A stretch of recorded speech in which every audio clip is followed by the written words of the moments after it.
If you are planning a trip to Santorini, this is the video you need to watch first. Because while Santorini is one of the most breathtaking places on earth, it's also one of the easiest to get wrong if you are not prepared. I'm Chrysula, a local travel creator, and in this video I'm going to help you avoid the common mistakes and give you everything you need to know to plan your trip right, from where to stay and how to get around, to what to pack and what you must absolutely book in advance. And be sure to stick around until the end when I will go over the biggest mistakes to avoid in Santorini so your trip runs smoothly. Let's start with the basics.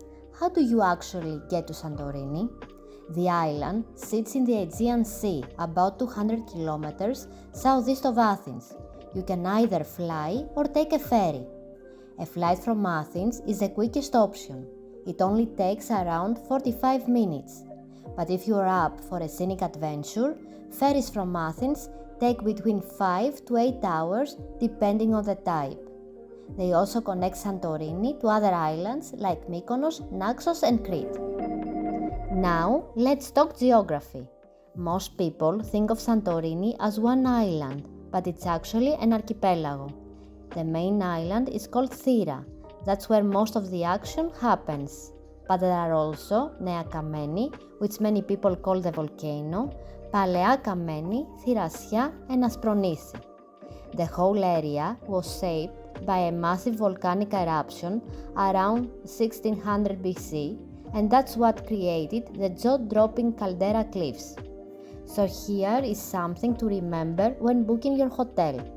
The villages on the west side, like Ia and Fira, sit right on those cliffs with incredible views, but they don't have beach access.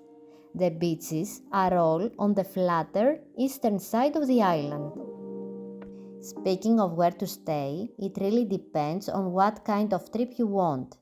Ia is the most iconic. It's where you will find those postcard perfect sunsets and blue domed churches. It's absolutely stunning, but it's also the most expensive and the most crowded. Fira, the capital, is more central with great access to buses, restaurants and nightlife. It's a smart choice if you want to explore the whole island. Then there is Imerovigli and Firostefani. These are great alternatives with the same amazing caldera views, just a little quieter. On the beach side, you've got Kamari, Perissa and Perivolos, which are more affordable, relaxed and great for swimming, though you won't have the cliffside views. And if you are looking for something more authentic and peaceful, check out traditional villages like Pyrgos and Megalochori. Now, how many days should you spend in Santorini? If you're short on time, 3 days is enough to see the highlights, Ia, Fira, a sunset dinner and maybe one excursion.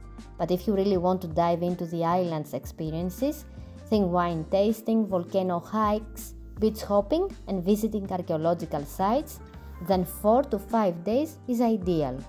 You won't run out of things to do. Timing your trip is key. July and August are the peak season. That means big crowds, high prices and serious heat. If you can, go in late spring or early fall. May, June, September or October are the sweet spots. You will still get great weather, but without the intense crowds or heat waves.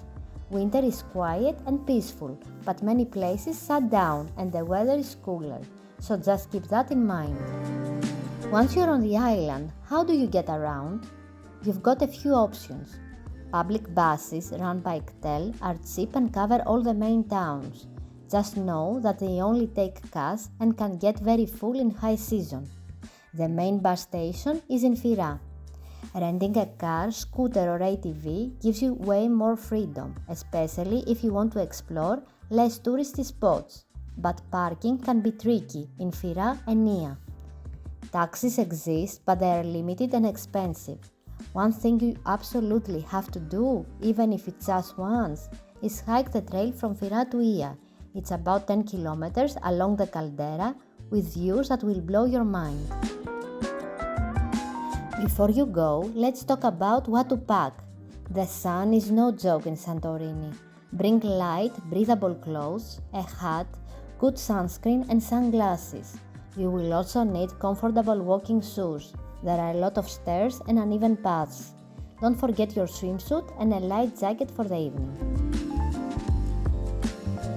Santorini's airport was recently renovated and now offers a much more comfortable experience for travelers, with expanded seating areas, upgraded facilities and new cafes.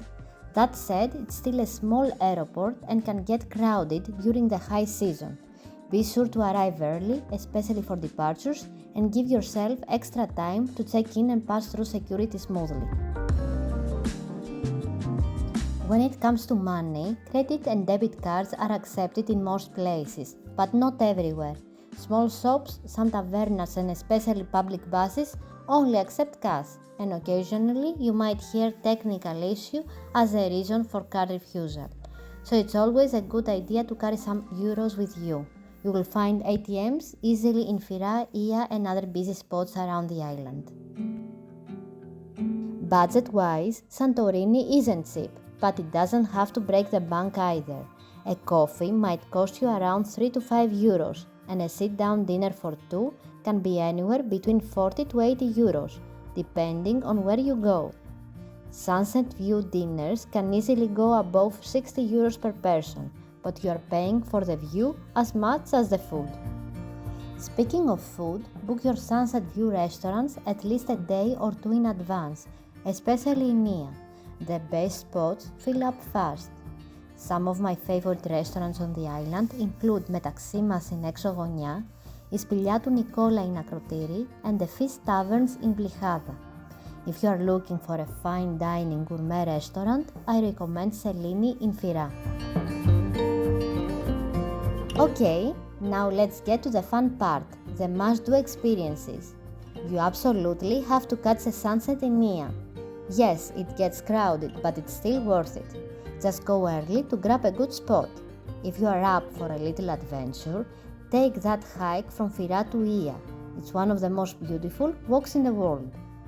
Spend a day at the beach, whether it's the moonlight landscape of Lihada, the black pebbles in Kamari, or the chill vibe of Perissa. Take a boat tour to the volcano and hot springs. It's a great way to see the island from the water and learn a bit about its geology. Santorini's wine is also a must-try. Visit Santo Wines and see Pasirtico while overlooking the caldera, or Argyros estate for a more intimate tasting experience that dives deep into the island's volcanic terroir and wine-making heritage. And for history lovers, don't miss ancient Akrotiri. It's like Greece's version of Pompeii, a Minoan city frozen in volcanic ash. And finally, if you want a slower pace, explore inland villages like Pyrgos or Emborio. You will find winding alleys, friendly locals, and a break from the crowds.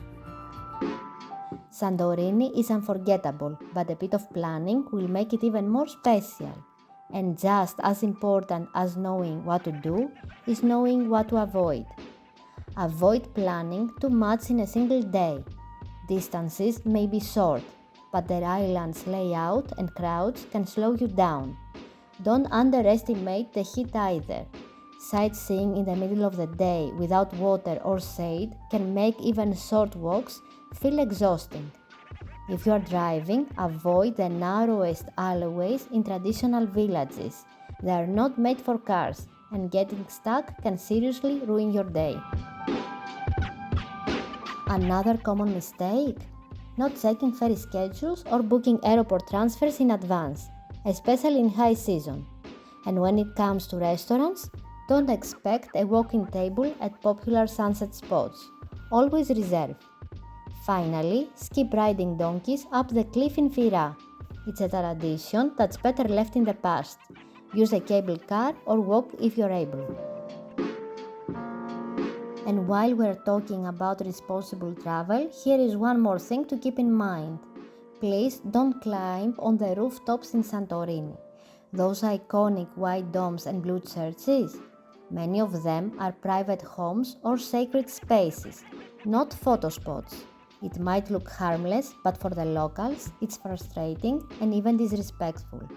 Enjoy the views from public terraces and paths.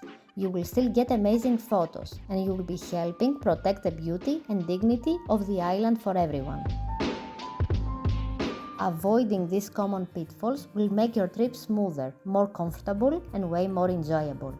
And just one last reminder before you go. Know where to stay, book the right things ahead of time, and don't try to cram in everything. Leave space for those unplanned moments, for wandering, for sunsets, and for moments that surprise you. Santorini is stunning, tasty and unforgettable, and now you're ready to experience it like a pro. If you like this video, don't forget to like and subscribe. Thanks for watching!